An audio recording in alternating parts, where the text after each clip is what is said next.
Víctor Hugo Conrado Varela. Mi posición aquí en la parroquia de San Marcos en Glen Ellen, en el estado de Illinois, es el asociado del padre George Smith, aquí en la parroquia, que es el rector. Y sí, tengo en esta parroquia ahora mismo, voy para 4 años de estar trabajando aquí. Una gran oportunidad, la he experimentado en mi propia vida, es una gran opción, es una gran propuesta. La identidad episcopal la miro mucho desde la reencarnación del Evangelio como tal, o sea, es una apertura para todos y todas, ese logo de que todos y todas son bienvenidos, creo que es algo que se vive en eso y lo vivimos aquí en San Marcos todos los domingos también, cuando damos la bienvenida a las personas que nos conocen por primera vez y quieren saber quién somos nosotros. Primero, la propuesta que tenemos aquí de San Marcos es una propuesta que reencarna la identidad episcopal, de que todos y todas son bienvenidos, no importa su condición social, su estado sí, económico, no importa su orientación sexual, todos y todas son bienvenidos. Y especialmente en nuestra comunidad hispana se presenta eso como una gran opción porque nosotros somos como tal una comunidad sacramental que celebra también lo que es propio de cada cultura y le hacemos saber a la persona que es bienvenido y bienvenida desde esa cultura de donde viene. Tomamos eso como la base de donde comienza cada persona a hacer su viaje en la iglesia episcopal. O sea, no rechazamos esas tradiciones de donde vengan, ya sean tradiciones evangélicas, romano-católicas. Esa es la base que tomamos para construir. Y creo que le hacemos sentir a la persona en eso en cada momento de que es bienvenido, bienvenida con todo lo que tiene, con todo lo que es. Y sí, sin hacer preguntas, como se dice, únicamente esa bienvenida grande que le damos a ellos todo domingo.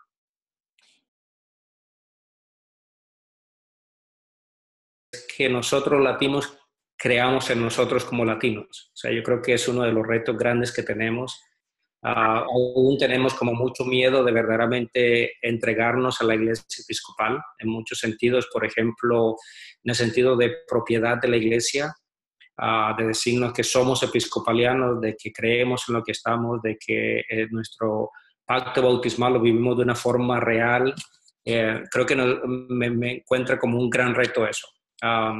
Encuentro también un gran reto un poco en el clericalismo que vivimos nosotros los sacerdotes. Muchas veces aún traemos, a veces si venimos de unas tradiciones donde se presenta muy clerical, traemos eso todavía a la iglesia episcopal y eso a veces lo implementamos y cortamos las alas a los laicos, o sea, en el liderazgo que ellos puedan tomar, en su propia vivencia de fe, en que puedan ellos sentir de que es verdaderamente algo propio. Y a veces nosotros somos, sí, esa gran limitación que puede estar ahí.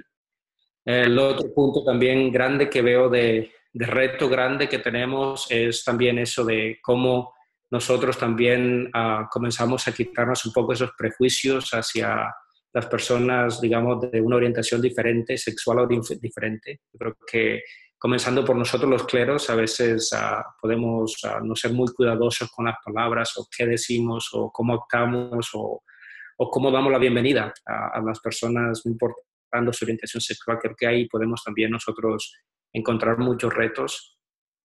Creer también en la parte de que la comunidad hispana no es una comunidad pobre, es una comunidad muy rica en todos los sentidos. O sea, es una comunidad que una vez se entrega, una vez se encuentra el valor, hace grandes cosas. O sea, y es uno de los grandes retos. Yo creo que a veces que nosotros por ese afán sí, de tener acceso a recursos económicos en las diócesis, en ciertos lugares, como que no mostramos a veces el potencial que hay en nuestras comunidades. A veces digo que es como para que nos sientan un poco de lástima y yo creo que es uno de los grandes errores y retos que tenemos, es de saber de que hay un potencial grandísimo. O sea, la mayordomía y la generosidad se vive de una forma grande en nuestras comunidades, en el tiempo, en el talento, en el tesoro, se vive muy, muy grande. Y eso lo experimentamos desde lunes a domingo aquí en San Marcos, vemos eso, que vienen personas y ofrecen una hora, hacer algo, profesoras los fines de semana durante las clases de catequesis y así.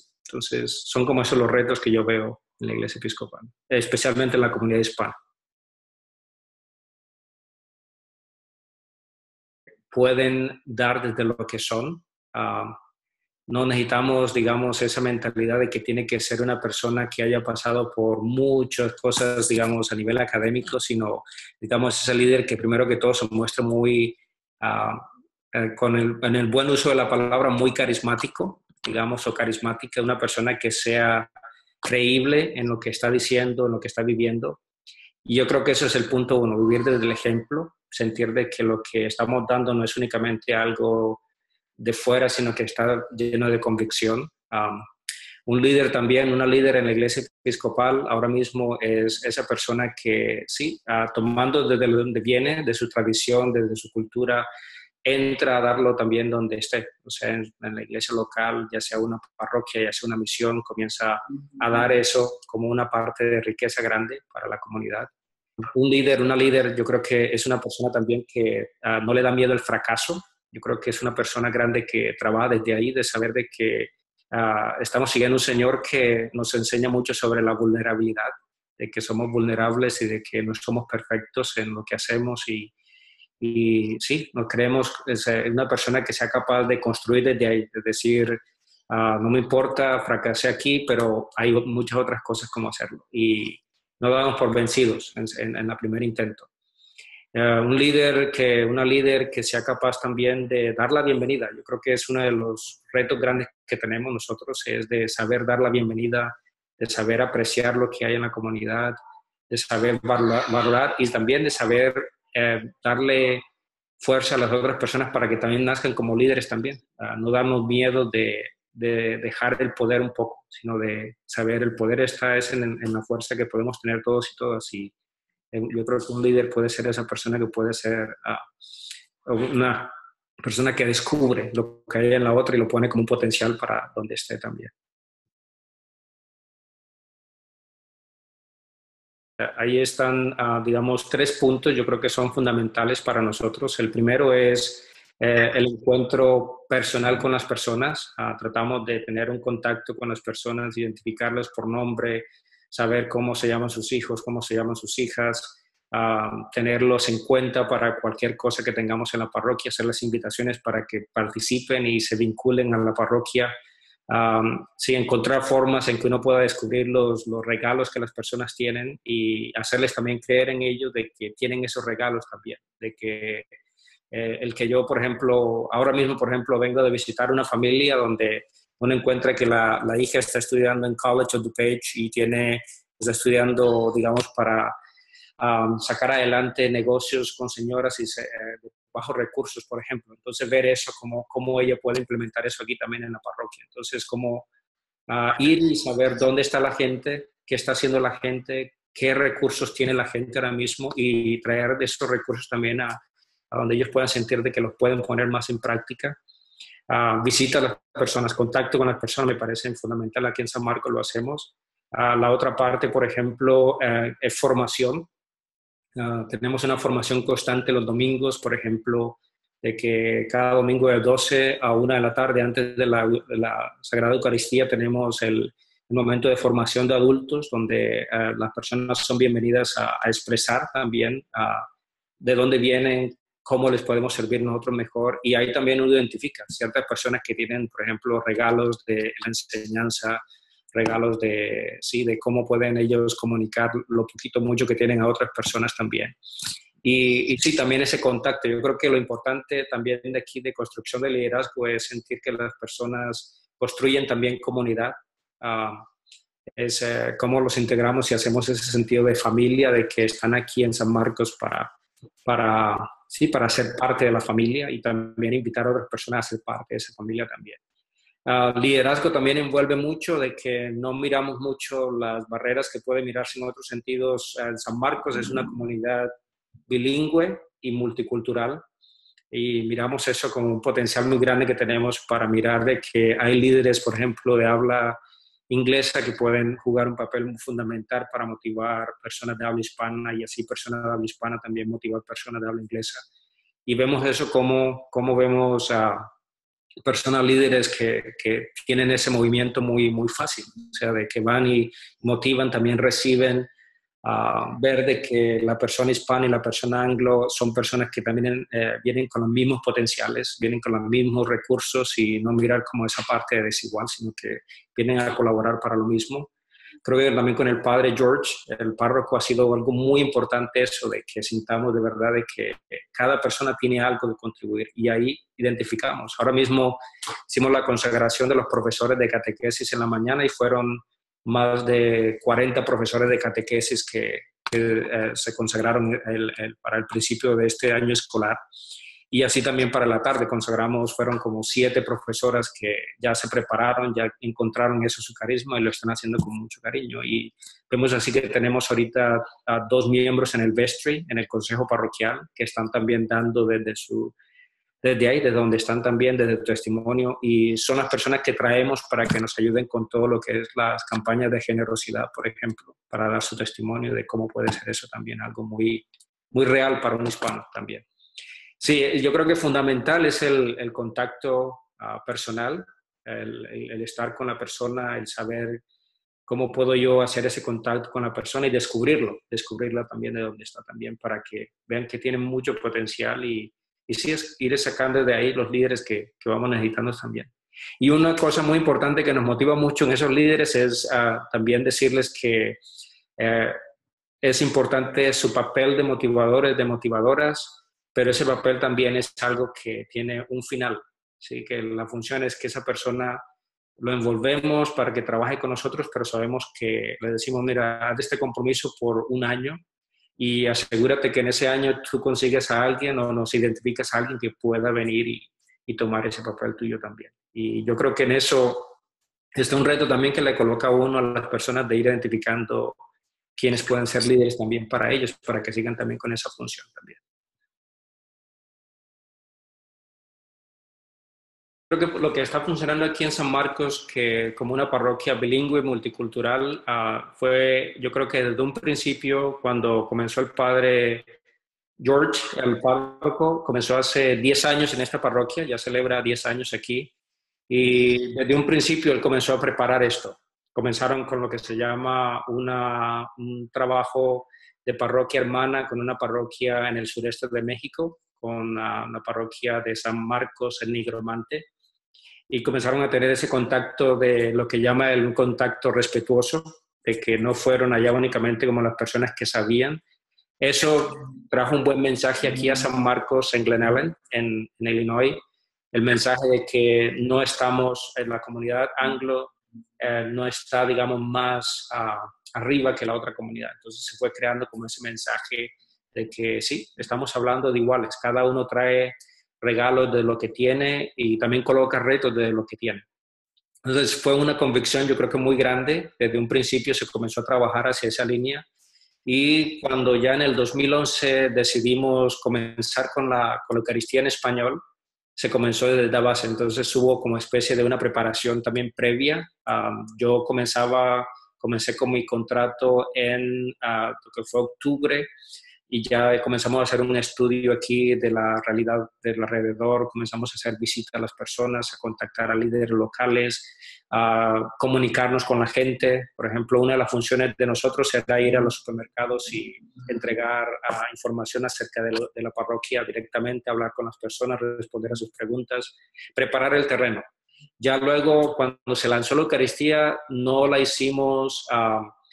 lo hicimos el 11 de diciembre, no el 12 de diciembre, para no crear, como digamos, esa conexión o querer como disfrazar, digamos, oh, no, esta es una iglesia que no, fue hecha el 11 de diciembre para decir, comenzamos como algo fundamental para la comunidad hispana, pero no queriendo compararnos, digamos, con una iglesia romano-católica o algo así. Fue algo como muy consciente que hicimos y nos trabajó. Yo creo que eso le sirvió, le pasó un mensaje muy bueno a la gente y comenzamos a trabajar desde ahí. Esa primera Eucaristía que celebramos el 11 de diciembre del 2011, vinieron cerca de, que fueron casi 70 personas ese día y fueron personas hispanas y anglo también. Ya luego el siguiente domingo bajó un poco, fueron casi 40, pero después del tercer domingo comenzamos 60 para arriba. Tenemos ahorita un promedio de unos 100 a 130 personas el domingo hispanas que vienen a la Santa Eucaristía. Entonces, creo que uno de los grandes, digamos, puntos fundamentales fue eso, la preparación. Y también crear medios locales, por ejemplo, cuando abrimos las clases de inglés, se habló también clases de español para las personas, o sea, se trató de que no fuera únicamente pensar que el hispano era el que tenía que aprender inglés, sino también, bueno, el anglo también tiene que aprender español, y comenzamos a traer y explicar un poco más, por ejemplo, aspectos culturales. Una cosa que nos motivó mucho con el padre George es que comenzamos a hablar muy directamente de prejuicios, cuáles son los prejuicios que podemos traer como hispanos, como anglos, a qué nos puede prevenir para tener un trabajo en conjunto, hablar de las cosas, digamos, lo más claro posible. Fruto de todos estos diálogos creamos un puente, un grupo que se llama el Grupo Puente, que nos encontramos cada 2 meses y es un grupo de reflexión de personas anglo-hispanas, se hacen las reuniones bilingües y la orientación es cómo nosotros estamos trabajando como una parroquia bilingüe y multicultural, qué cosas podemos traer para apreciar más la cultura del otro, respetarla. Ahora mismo estamos tocando temas, por ejemplo, como toda esta realidad racial que está pasando ahorita aquí en Estados Unidos también. Estamos tocando mucho esos temas de la igualdad racial, uh, cómo podemos mirar también dentro de la iglesia, cómo podemos sentir prejuicios a veces que son silenciosos. Entonces, se trata de ser muy consciente con eso, de que hay cosas que podemos traer dentro que entre más las expresemos, más nos pueden ayudar. Se crean espacios, digamos, donde hay mucho diálogo entre las dos comunidades. Como digo, en el Consejo Parroquial tenemos personas hispanas que hacen presente también a la parte hispana de la parroquia. En los comités, la mayoría de los comités que tenemos aquí tratamos de tener personas también hispanas que puedan estar presentes también, o personas que puedan estar contribuyendo también de alguna u otra forma. Y yo creo que ha sido eso, una apertura grande a aprender, sobre todo de la otra persona, de tener los espacios, canales, momentos donde se aprende. Por ejemplo, antes incluso de que comenzara la misa en español, la Eucaristía en español, ya había aquí, por ejemplo, celebraciones del 5 de mayo, por ejemplo, había celebraciones así, que ya tenían como una historia aquí en la parroquia de San Marcos. Entonces ya había un conocimiento, ya había un terreno preparado y se dio el siguiente paso, que era traer la comunidad más cercana. Retos, ¿qué retos tenemos? A ver, el reto, como decía un poquito acerca del papel del liderazgo, a veces nosotros como hispanos podemos sentir de que siempre el reto de que nos podemos sentir o ver como menos que el anglo, y a veces el creer, por ejemplo, que ese papel, ese liderazgo que yo puedo tener, a veces no es tan importante como el que puede tener una persona anglo. Entonces, a veces tener eso, como crear grupos, sobre todo donde la persona sienta de que sí, lo que está diciendo, lo que está contribuyendo es valorado, es respetado. Y sí, a veces vamos en eso, como digamos, en ese momento donde hay diálogos, hay tensión, de pronto un poco también, pero al final se saca como algo muy claro de decir sí, o sea, cada persona trae desde su riqueza. Este sábado tenemos lo que es, se traen aquí a la parroquia más de 3,000 calabazas para vender, para ayudar a PADS, por ejemplo. Y esa colaboración se hace de toda la parroquia. Uno ve que hay personas que se motivan tanto en la comunidad anglo como en la comunidad hispana que vienen ese día juntos. Y sí, o sea, es bonito ver ese trabajo en conjunto y ver sobre todo de que muchas veces lo que se puede presentar como prejuicio, como limitación, por ejemplo, una de las cosas que salió al principio era la lengua, o que no sabemos inglés, entonces no, es que no es la lengua la limitación, aquí hay canales para hacer eso y traemos, por ejemplo, personas que puedan predicar en inglés y se forma una forma así como más directa de que no es la lengua, es más como el intento de uno dar el paso de atreverse a escuchar y conocer a la otra persona. Otro reto así grande que podemos sentir aquí es en el sentido de la generosidad, por ejemplo, sobre todo mirando la parte del tesoro. Muchas veces se mira mucho, hay mucho trabajo de educación. Como hablamos con el padre Jorge y con otras personas acá en la parroquia, somos todavía una parroquia bilingüe y multicultural en formación y educación de toda la parroquia. No es únicamente un sector hispano, es un sector anglo también, donde hay que hacer mucha educación a nivel de lo que es stewardship, mayordomía, generosidad, todo eso. Pero sí está ese aspecto grande de que a veces se puede mirar como sentido de inferioridad, de sentirnos no tan iguales o porque no estoy dando lo suficiente, y a veces le decimos a las personas, no es mucho lo que están dando. O sea, ya con el hecho de que hay un compromiso de que quiera estar aquí un domingo y es su tiempo. Y eso ya es algo que está dando concretamente la persona. Y sí, entonces hay mucho trabajo de formación, pero yo creo que más formación en creernos que podemos, de que podemos dar y de que podemos ser parte activa de una parroquia, podemos contribuir. Ah, Uno de los retos grandes que tenemos también, y sí, ha sido también convencer a la estructura más grande, en este sentido la diócesis, de que sí se puede. Sí, hay mucha fuerza a veces que nos puede afectar muy negativamente, pero a veces uno mira eso como un reto. Por ejemplo, decir, bueno, ¿cómo nosotros podemos comunicar esto mejor? Y ya lo hicimos este año, el 24 de enero, tuvimos un encuentro donde comunicamos la experiencia un poco a otras parroquias y explicamos también eso, los retos que se pueden estar viviendo, que estamos aprendiendo, el que no tenemos miedo a fracasar, o sea, como estamos evaluando, incluso ahorita estamos revaluando un encuentro de los miércoles, por ejemplo, decir, bueno, de pronto ya no tenemos que hacer eso los miércoles, de pronto puede pasar para otro momento y va a ser mucho mejor ese otro día. No sabemos, pero ese miedo de que no tenemos miedo a fracasar, o sea, de decir, sí, estamos en un constante aprender. Y, pero esa fuerza a veces que uno quisiera tener digamos, de la estructura digamos, de una diócesis que te apoye, que te diga, bueno, vamos a ir por aquí, a veces nos hace falta. Hay un apoyo, porque mi posición al principio aquí fue apoyada mucho por la diócesis. Yo estuve aquí en un principio en San Marcos, fue sí, por una parte económica muy grande que se dio también. Entonces, creo que estaba ese punto grande de inversión, pero también ahorita viene como ahora es creer en la historia también. Ahora viene es más como vemos de que sí es algo que se puede hacer. Y como dije, estamos en nuestros principios y hay mucha tela por cortar todavía más adelante. Sí. ¿Cómo hacemos nosotros aquí la campaña de generosidad? Ya la comenzamos, ahora el domingo pasado, ya la comenzamos la campaña. Lo tratamos de identificar cuáles son las fuerzas, digamos, para la comunidad anglo y para la comunidad hispana. Vemos que para la comunidad anglo ahora mismo está trabajando mucho en lo que es mandar como una tarjeta postal, donde se comienza como a lanzar un poco de información. Con la comunidad hispana está funcionando mucho ahora.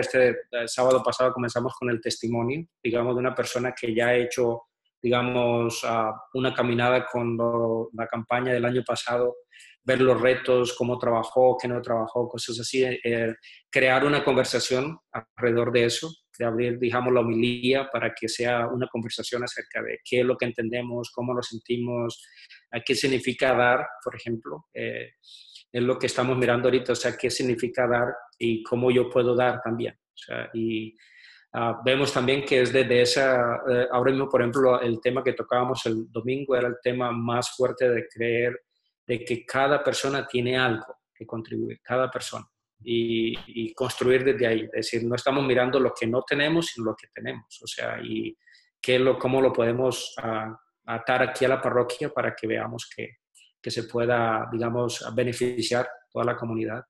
Hay un tema que estamos utilizando mucho, es tratando de conectar, de decir que la parroquia no es algo a lo que venimos el domingo, sino que es una familia a la que pertenecemos.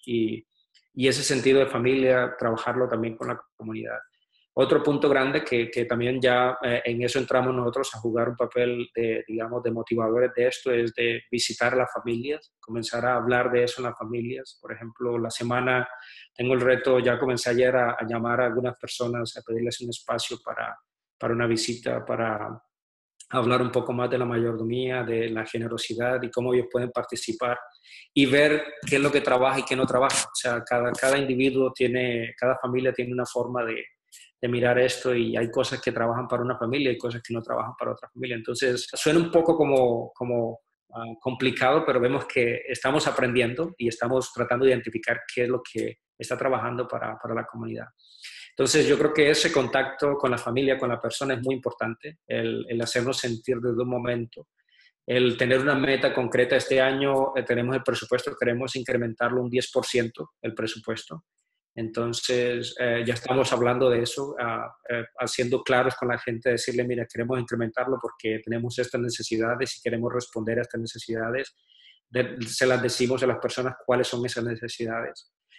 pero también valorando lo que tenemos. Por ejemplo, estamos jugando con el número 10. Por ejemplo, queremos subir el 10%, entonces, ¿qué cosas han pasado en este año que nos manejan con el número 10? Por ejemplo, 10 años del padre Jorge ser párroco aquí, 10 años de tener contacto con la parroquia de San Marcos en Nigromante, cosas así que nos están motivando, como a decir, alrededor del número 10. Y hablar de eso, de lo que estamos celebrando, para que las personas vean eso. Todo este tiempo, el mes de octubre, va a ser de generosidad, de mayordomía, de stewardship, y va a ser a través de correspondencia con las personas, contacto directo, trabajar en las familias mucho, responder a las preguntas que ellos y ellas tengan. La formación de adultos este domingo entrante va a ser con una agencia que ayude a entender o manejar un poco las finanzas a nivel de la familia. Entonces, como entregarles algunas herramientas a las personas de cómo podemos comenzar a ahorrar, por ejemplo, para la universidad de nuestros hijos, para un retiro, para cosas así. Entonces, tratamos de equipar a las personas con eso, de decirles, eso se ofrece como una ayuda, o sea, para que coloquen también por ahí en alguna esquinita algo que quieran contribuir también con la iglesia, pero como educarlas también como línea general, porque sí nos preocupa mucho. Hay muchas personas que sí les va bien económicamente, pero su manejo de finanzas no está ahí como no es muy bien. Entonces tratamos de ayudar mucho en eso. Para lo que vamos a entregar las tarjetas de las promesas el domingo 1 de noviembre, sí, el Día de Todos los Santos, es el día donde vamos a celebrar, y va a ser una fiesta ese día, o sea, de que cada Eucaristía a las 8, 9:15, 10:30, que son en inglés, y a la 1 de la tarde va a celebrar eso, de que cada persona salga y visualmente coloque. Eso también nos coloca a nosotros también como líderes aquí en la parroquia a hacerla también la promesa y hacerla también públicamente. O sea, no hacerla escondido ni darnos pena de pedir o algo así, no es decir, yo también como Víctor me estoy comprometiendo a esto y no les estoy pidiendo algo a ustedes que no me estoy comprometiendo yo a pedir también. Y ver eso, o sea, yo creo que cuando sentimos de que todos y todas estamos contribuyendo de un lado, como que se hace más creíble la historia. Entonces, ver eso, va a haber un reporte muy claro, se hace todos los años también, durante la reunión anual se hace un reporte bien detallado de cómo se gastaron esos dineros, las finanzas, y se presenta el presupuesto para el año entrante. Ya se comenzó a trabajar, y si ves, por ejemplo, ahorita en la página web de nosotros, allá comenzamos a colocar información de reportes, y se va a mandar ahorita una carta también con un reporte de dónde están las personas con su promesa para este año. Y sí, tratar de motivar al máximo lo que se pueda. Yo, por ejemplo, también una de las cosas que tengo es a través de texto. Trato de toda la semana mandar un recordatorio también a las personas de decirle, mira, no te lo olvides el sobre, recuerda que necesitamos de esto, es para esto. O sea, tratamos de mantener eso como un constante trabajar. O sea, decimos la mayordomía no es únicamente, la generosidad no la manejamos únicamente en un mes, sino que la tratamos de manejar durante todo el año. Yo creo que, sobre todo con la comunidad hispana, nos ha hecho mucho, mucho beneficio el tener, por ejemplo, algo constante todos los meses. El cuarto mes le llamamos mes el domingo de la generosidad. El movimiento de Jesús, el Jesus Movement, es que nuestro obispo presidente electo, está comunicando mucho, y me gusta primero que todo mucho de que lo está haciendo así, lo está comunicando sin miedo, de hablar de que es un movimiento de Jesús.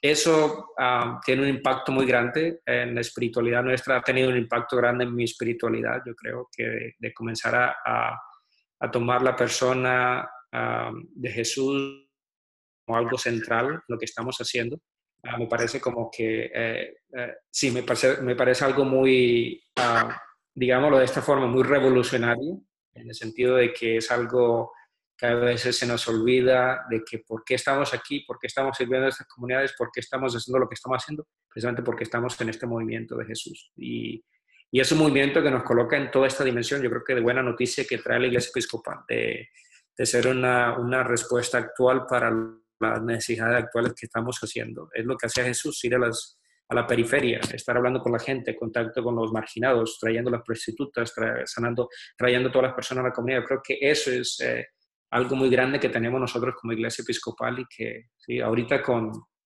nuestro presidente electo yo creo que es algo que veo con mucha esperanza, no porque nuestra actual presidenta no lo ha hecho así de esa forma, sino que creo que cada uno viene con una novedad y yo creo que va a ser esta la novedad grande de nuestro presidente actual. Y sí, miro eso como un signo de esperanza. Miro eso también muy grande también para nuestra comunidad hispana, porque sabemos qué tan céntrico es esa espiritualidad para muchos de nosotros y qué tanto valoramos de que sea algo que se hable abiertamente, de que no sea algo que nos dé como miedo decir de que estamos en este movimiento de Jesús. La otra, yo creo que motivación grande es de esa centralidad, sobre todo cuando hablamos en un aspecto de misión. Actualmente nos está pidiendo ese reto tan grande de saber qué es lo que estamos comunicando a la persona que estamos comunicando. Y he estado leyendo por ahí ahorita varios libros que están hablando de esto de missional liturgy, missional. Entonces, ese sentido de que no estamos aquí proclamando la misión de la iglesia, sino la misión de Dios. Y es una misión trinitaria y es una misión que nos ayuda a entender de que todos y todas somos enviados a ser misioneros, a ir y colectar los frutos y traerlos el domingo y celebrar con esos frutos e ir nuevamente otra vez a continuar con ese trabajo. Creo que este movimiento de Jesús se trata de eso. Yo creo que sí, me parece muy bonito de que se esté hablando de esa forma porque no, hace eco con mi espiritualidad, hace eco con mi caminada en la fe también y yo siento que hace eco también con muchas de las personas con las que me encuentro compartiendo esta caminada aquí en la parroquia de San Marcos también. Y sí, me parece algo profético, algo bonito que se comienza a gestar, digamos, en la comunidad.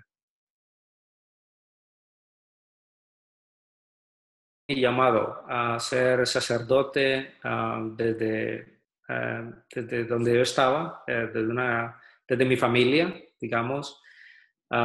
Primero que todo, vengo de una familia que está muy fuertemente enraizada en la tradición romano-católica. Mi país de origen es Colombia y tenemos eso, mi familia, tenemos, como se dice, desde muy pequeños siempre fuimos inculcados esa parte de ser parte de una comunidad parroquial. Y comenzó, digamos, todo este sentido de vocación, de sentir un llamado a hacer un poquito algo más. Lo que yo estaba haciendo era cuando conocí a un padre que se llama Carlos Crismat. Él estuvo sirviendo en mi parroquia por algún tiempo y vino con ese espíritu misionero muy grande de formar el primero que todo este grupo juvenil, de sentir, de creer en los jóvenes, que éramos nosotros en ese momento, de gastarnos tiempo, de estar con nosotros, de acompañarnos a los viajes de misión, por ejemplo, que hacíamos y todo eso. Eso me llevó como a elegir una comunidad misionera, donde yo quise también como ir a estudiar mi filosofía. Y eso sí me llevó a esta comunidad donde comencé a formar, como digamos, este aspecto de esa inquietud interior, sobre todo de estar con las personas más necesitadas en la comunidad. Era como a veces mirar como, digamos, eran las personas que uno miraba a veces que eran que los pobres, y los miraba uno como si fueran las personas que no tenían dinero, pero ya como yendo un poco más profundo, no decía, todos nosotros estamos por ahí. Es un poco de pobreza espiritual, material, física, pero aún con esa gran necesidad de justicia. Entonces, fue algo que me llamó siempre la atención y eso me llevó al seminario y comenzamos la formación y esa formación continuó en un continente el africano. Ya fue para el África en el año 1997 estudiar mitología con los jesuitas allá en el África. Y fue una experiencia también que me llenó muchísimo. Estuvimos trabajando mucho en los tugurios, con las personas enfermas de SIDA. Fue una formación, como decíamos, inculturada desde ahí, desde la base. Vivíamos en los tugurios con las personas.